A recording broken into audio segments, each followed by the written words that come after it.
these stories and we take this wisdom and we apply it in our lives.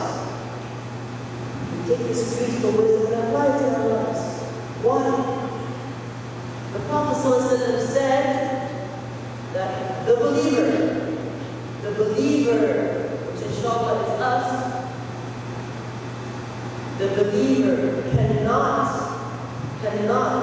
be stung from the same hole twice. What does that mean? That if you know that this is a mistake, that you don't go do it a second time.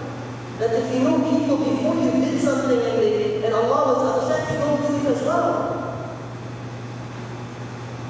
And this goes hand in hand with the very important quote that we learned in history class. The teacher always says that know your history because history repeats itself. Is this the same thing that Allah is trying to tell us? Is this the same concept? We should know, we should be of those people who understand, who are intelligent, who seek understanding. Are we of these people? Or do you walk through life as if it is a dream? Take everything as it comes. Or do we stop and look? What does that represent? How can I relate this to myself? Are we of those people? That countless times we see in the Quran that Allah mentions two things together. He mentions believers and people who contemplate or people who ponder. So what does that mean? That the two should be together. That if you claim to be a believer, if I claim to be a believer, then I should also be of the person who analyzes and ponders and looks at everything and thinks, what's the significance of this? Why has Allah allowed me to pick up this book? Why has Allah put this image in front of me? What is the purpose of it? What is the purpose? Now those are the believers that Allah subhanahu wa ta'ala talks about in the Quran. Those people who ponder, who take every single story and derive benefit from it. For example, we have the story of the Battle of Uhud, right? Everybody knows the story. That the Prophet told the archers to stay on the mountain, even if the Muslims were massacred, do not move. But what happened? When these group of men saw that the Muslims were successful, they said, oh, this is our chance. Let's be the first people to collect the treasures. And what happened? What happened? The opposing side came and took the Muslims from behind. Yes, the story is very nice, so on and so forth. But what do we take from this beautiful story? What do we take? That yes, you might feel, I'm standing here doing nothing, what's the point? Why am I wasting my time?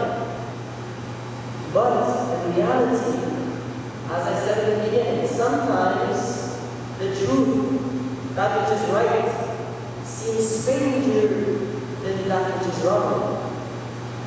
That these people, these Sahaba, that they didn't realize that although it was strange, it was correct. 1 point. Second point, we learn that in Islam, as human beings, as Muslims, we must obey our authority.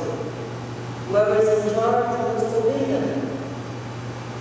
If that had happened, thousands upon thousands of Sahabas would have been killed in so many different situations.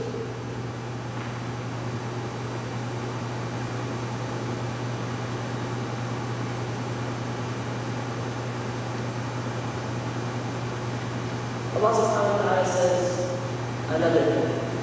Think about this. He says, verily, in the creation of the heavens and the earth, and the changing of the night into the day, there is a sign for those who understand.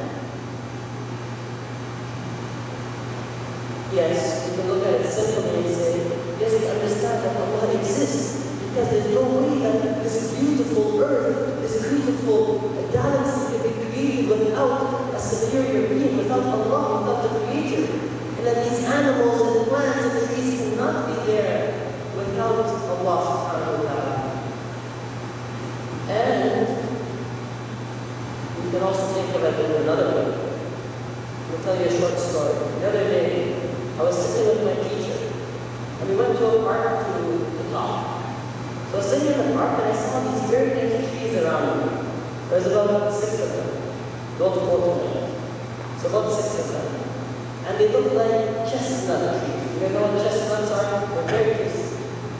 So I go grab the chestnuts off the tree, and I open it, crack the shell off, and I'm about to eat it, and my teacher says, stop.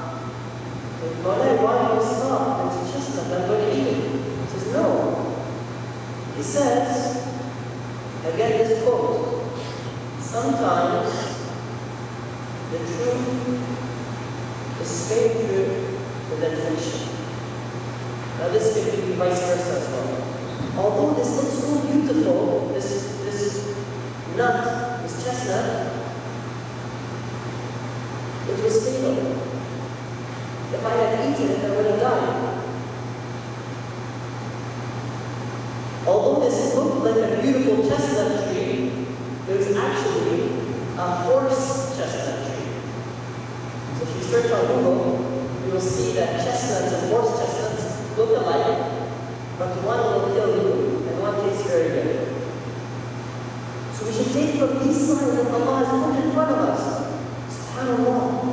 If something beautiful can be so dangerous, can this also translate into my everyday life? That when I see something amazing, astonishing, maybe this isn't good for me. Maybe this will have a negative effect on me.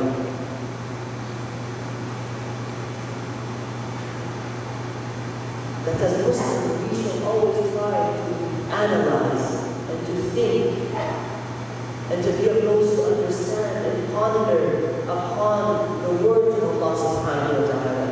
That not derive one meaning, but 10 meanings, 10 different understandings. أقول قولي هذا وأستغفر الله لي ولكم